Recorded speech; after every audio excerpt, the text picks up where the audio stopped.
یہ جو گولی کی زبان سے گفتگو ہونے شروع ہو گئی ہے اس کو ہمیشہ کے لیے بند کریں۔ غامدی صاحب، مسئلہ کچھ یوں ہے کہ ہمارے جو اسکالرز ہیں یا آپ مذہبی اسکالرز کی بات کر لیں، ریلیجس اسکالرز کی، یہ تو نکلتے ہی نہیں ہیں اپنے سٹینڈ سے، اپنی پوزیشن سے آگے بڑھتے ہی نہیں ہیں، اپنے مسالک سے آگے نہیں بڑھتے، ادھر ہی محدود رہ جاتے ہیں۔ کیا ہمیں اس تحریک کے لیے سیاسی قیادت کی جانب دیکھنے کی ضرورت ہے؟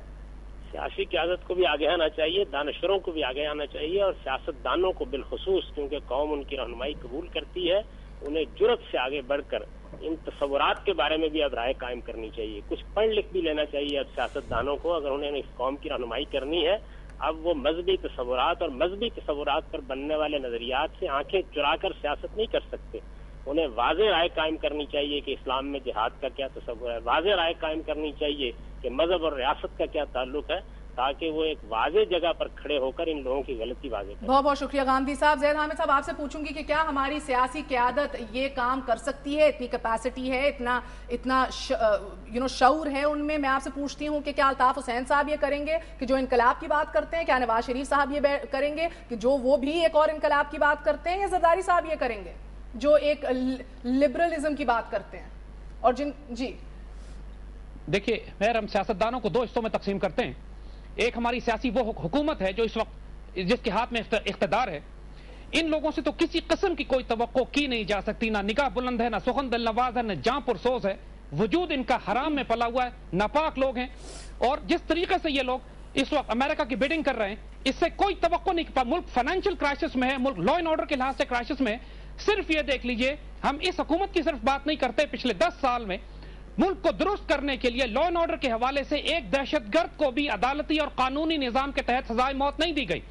آپ کے انٹیریئر منسٹر کہتے ہیں کہ ہم نے اتنے خود کو حملہ آور پکڑ کر عدالتوں کو دیا اور عدالتوں نے ان کو بری کر دیا۔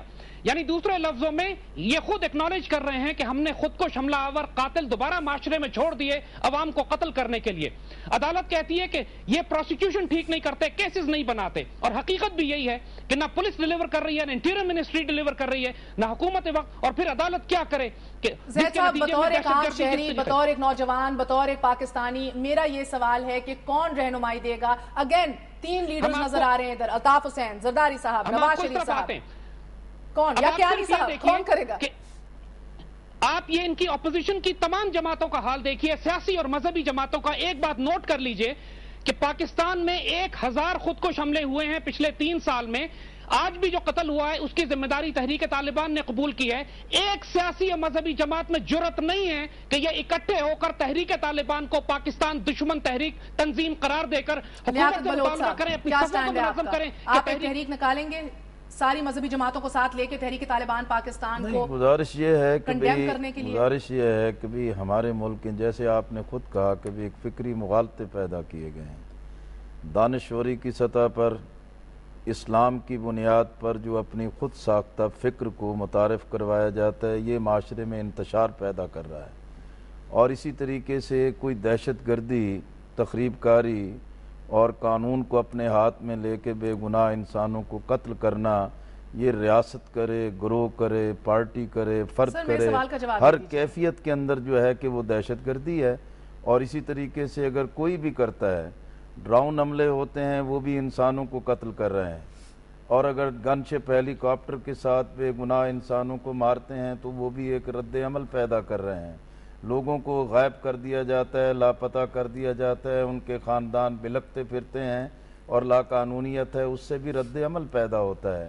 اسی وجہ سے یہ ناگزیر ہو گیا ہے کہ پاکستان میں قانون کی بالادستی، آئین کو اس کی روح کے مطابق نافذ کرنے کے لیے نہیں، میں دو ٹوک کی اس سے نہیں ہوتا۔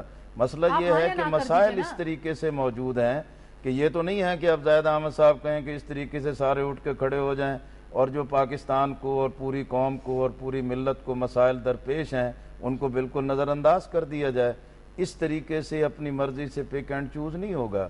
مسائل جتنے گمبھیر ہیں اس کو ایڈریس کرنے کے لیے پوری دانش کے ساتھ، پوری دیانت کے ساتھ ان مسائل کو حل کرنا چاہیے۔ اور پارلیمنٹ نے یہ قرارداد متفقہ طور پر منظور کی تھی کہ ہماری داخلہ اور خارجہ پالیسیوں کو تبدیل ہونا چاہیے۔ بدقسمتی یہ ہے کہ وہ فوجی آمر تو چلا گیا ہے، لیکن امریکہ کی دہلیز پر جھکنے کی جو پالیسی ہے وہ آج تک جاری ہے سر آپ اور وہی رد عمل پیدا کر رہے ہیں. کون جھک رہا ہے؟ حکمران جھکے ہوئے ہیں. اوکے، حکمران جھکے ہوئے ہیں، پارلیمنٹ کی نہیں مان رہے. امریکہ کے خلاف میں بس یہ جاننا چاہتی ہوں، امریکہ کے خلاف باتیں تو آپ بڑی کرتے ہیں، مگر مجاہدین بھی جب بنے تھے تو تب بھی آپ نے بڑا اہم کردار ادا کیا تھا انہیں بنانے میں. آپ تب غلط تھے، آج غلط ہیں؟ گزارش یہ ہے کہ یہ بھی ایک بالکل غلط بات کی جاتی ہے، فکری طور پر غلط بات کی جاتی ہے. رشیا کیوں آیا تھا؟ روس افغانستان میں کیوں آیا تھا؟ اپنی طاقت، اپنی قوت کے ساتھ اپنے نظریات کے تسلط کے لیے کیوں آیا تھا؟ اور اس کے مقابل میں پوری ملت اسلامیہ اکٹھی ہوئی تھی. اور امریکہ اگر اپنے اس سرد جنگ کے اندر اپنی ترجیحات کے ساتھ آتا ہے تو اس کا مطلب یہ نہیں ہے. مسئلہ یہ ہے کہ جس جنگ کو مسلمانوں نے جیتا تھا لیکن مذہب بیزار قوت نے اس کے نتائج کو ضائع کرنے کے لیے آج امریکہ کو اپنی گردن پر مسلط کر لیا ہے اور اپنے آپ پر مسلط کر لیا ہے. اس لیے یہ جو مغالطے اور یہ جو غلطیاں اور یہ جو فکری غلطیاں پیدا کی گئی ہیں اس کی اصلاح کی ضرورت ہے. مہر یہاں پہ ایک چھوٹا سا ایک چیز ہے جو تھوڑی سی ہسٹری سے ریلیٹ کرتی ہے، اس کو میں ریکارڈ پہ اسٹریٹ کرنے کے لیے، وہ جو 14 نکاتی حکمت عملی جس کا آپ نے ذکر کیا تھا، وہ 14 نکاتی حکمت عملی تمام پارلیمنٹ نے متفقہ طور پر بنائی تھی. فوج نے پریزنٹیشن دی تھی، بیوروکریسی ادھر موجود تھی، بیوروکریسی وہاں پہ موجود تھی اور پارلیمنٹ اس پہ ایک کنسنسس میں اسی کا ذکر کر لیکن اب اس کنسنسس کی حالت دیکھیے. کیا وہ جو کنسنسس کی حکمت عملی تھی، کیا اس کو عملی جامہ نہ پہنانے پر کسی جماعت نے احتجاج کیا؟ کیا کسی جماعت نے دیکھیں جمعیت علماء اسلام حکومت کا حصہ تھی، یہ پوری کی پوری حکمت عملی امپلیمنٹ نہیں ہوئی. کیا وہ حکومت سے اس بنیاد پر الگ ہوئے؟ نہیں ہوئے. پی ایم ایل این اس وقت حکومت کے بہت کلوز تھی، پنجاب میں یہ تمام لوگ آپس میں شیر و شکر تھے. کیا اس بنیاد پر پی ایم ایل این نے کوئی آواز اٹھائی؟ نہیں اٹھائی. کیا اس بنیاد پر کہ پارلیمنٹ کی ایک کنسنسس جو حکمت عملی ہے اس کو بروئے کار نہیں لایا جا رہا، کسی اور پارٹی نے چھوڑا؟ نہیں چھوڑا. خواجہ اظہار الحسن صاحب آپ کی جانب میں آؤں گی، ایک چھوٹا سا وقفہ لے رہی ہوں، اس کے بعد آپ ہی سے آغاز کروں گی. ناظرین آج یہ سوال اٹھتا ہے کہ وزیر اعظم سید یوسف رضا گیلانی یہ تو فلور آف دا ہاؤس پہ کھڑے ہو کے کہہ دیتے ہیں کہ آج ہمیں پارلیمان سول اور ملٹری بیوروکریسی کے ساتھ مل کے ایک نئی حکمت عملی ترتیب دینی ہوگی.